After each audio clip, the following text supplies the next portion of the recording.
Oh, I'd like to introduce Stephen Northey.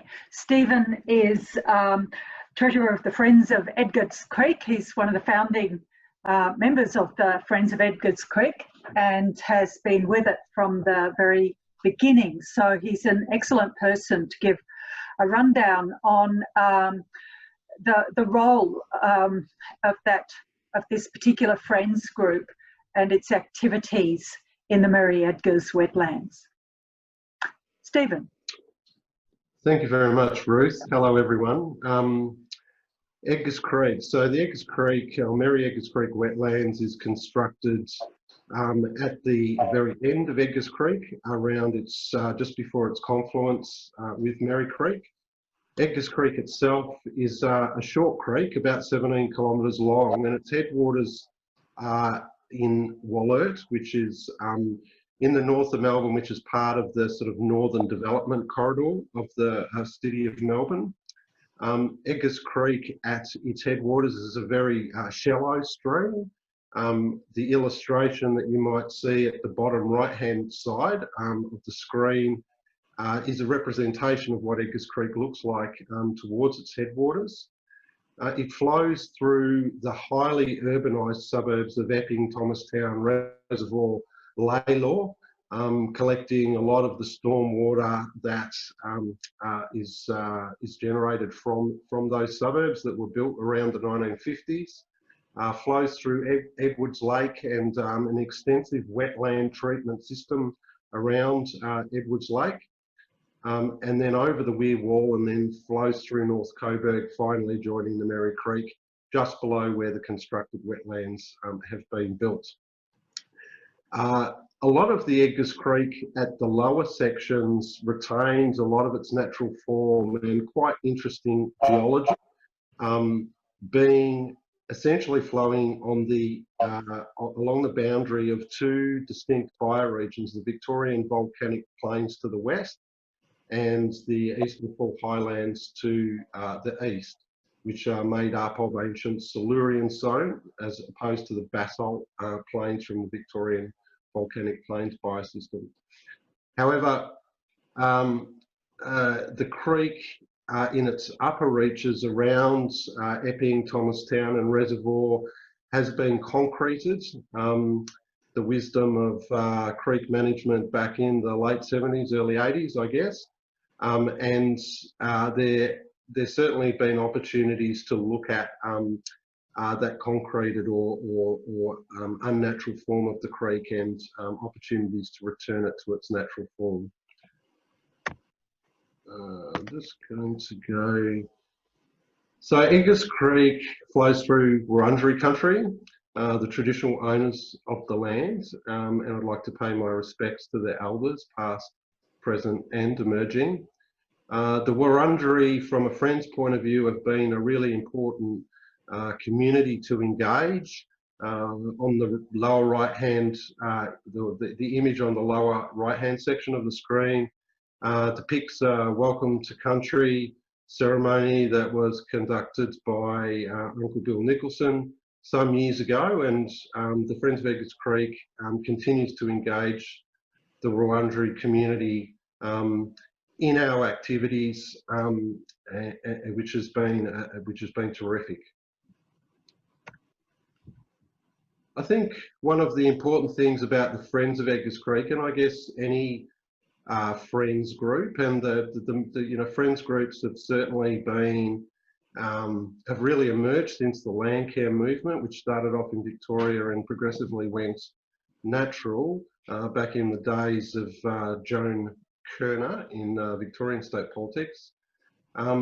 But for Friends of Edgars Creek, for us as a community group, there's been some really important aspects to, I guess, our ethos, and one of those is custodianship. And I think the engagement of the community around the constructed wetlands is really a result of that ethos that started well before those wetlands was constructed, and certainly well before Moreland City Council had a natural resource management officer and started to invest more in management of the natural landscapes within that municipality.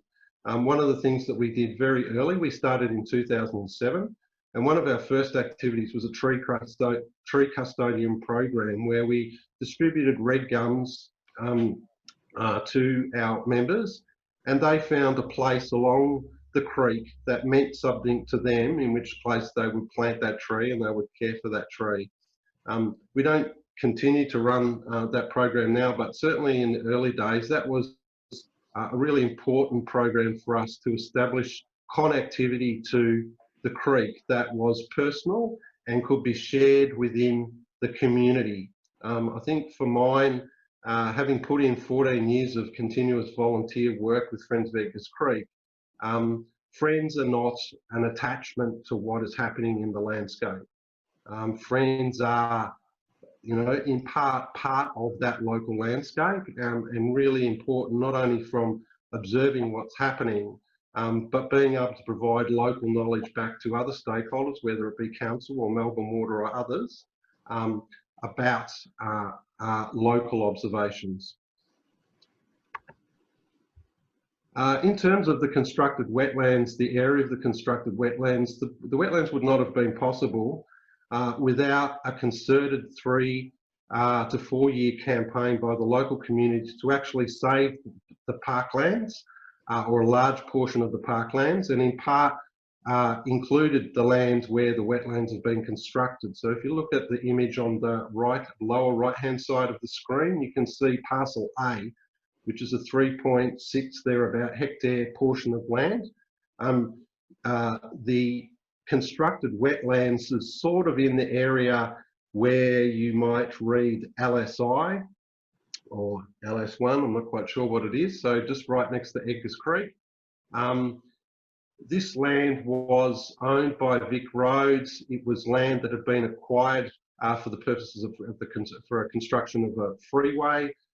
There was another concerted community campaign in the 70s to stop the freeway being built up the Merri Creek corridor to join effectively where the Hume Freeway currently starts today, around Faulkner. So over that period of time, the community, I have to say, stood out on the steps of Parliament, did community events, lobbied council, and very fortunately was able to participate in a ministerial task force that resulted in the lands being effectively gifted to the city of Moreland.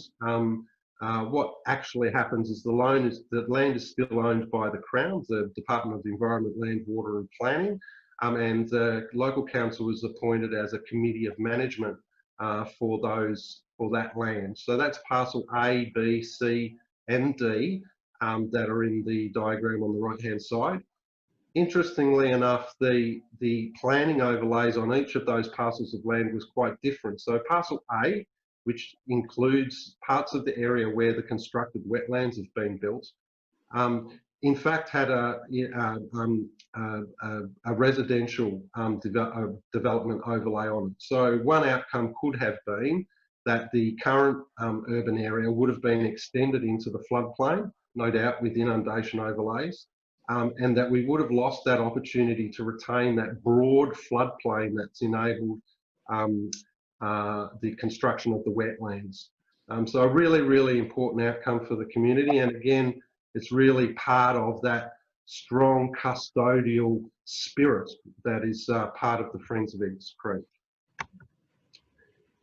In terms of pressures on the Creek Reserve, and particularly the very local area around the constructed wetlands, the urbanisation is obviously the dominant aspect in the landscape these days. The images that are on the slide are a former Kodak site, which is that large, big barren wasteland. That's the image at the lower left, with the existing suburbs built up against it. Kodak site was a large industrial complex at one point in time.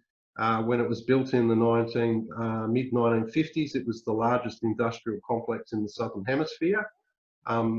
But with the advent of digital photography, that factory, I guess, lost its business proposition. and closed down, and has subsequently been developed as medium density housing. That's the vacant, a large vacant area to the right hand side of that lower photograph. To the left hand side of that photograph is an area again that looks quite vacant. That was the former Kodak distribution centre that was land gifted back to Kodak to encourage Kodak to stay operating in the city of Coburg at the time during the days of the Hawke government federally. And the image on the, I guess the upper or middle, the middle image is a view of the Edgars Creek area looking down towards the confluence back in the early 1950s. So you will notice that there's a significant lack of vegetation in that photograph. So lots has changed along Edgars Creek. To the right hand side is a sort of an extract from an amended Moreland planning scheme when the Kodak site was redeveloped, and the community through the Friends of Edgars Creek was strongly involved in collaborating with council, being consulted by council in the development of that amended planning scheme, really being able to talk about the importance of the secluded bushland character of the reserve and the need to protect and enhance the natural systems within that corridor. You can also see that water sensitive urban design was a strong aspect of that planning scheme amendment. Stephen, when was that amendment put through?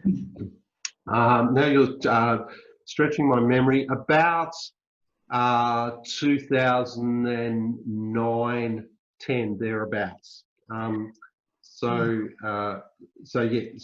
the Friends of Edgars Creek in 2007 in part found the because of the Kodak development, there was a strong level of interest from the local community about what was going to happen. And that was a sort of an impetus or catalyst for the formation of the Friends of Edgars Creek, so that the planning scheme amendment engagement occurred very early on in the Friends' existence.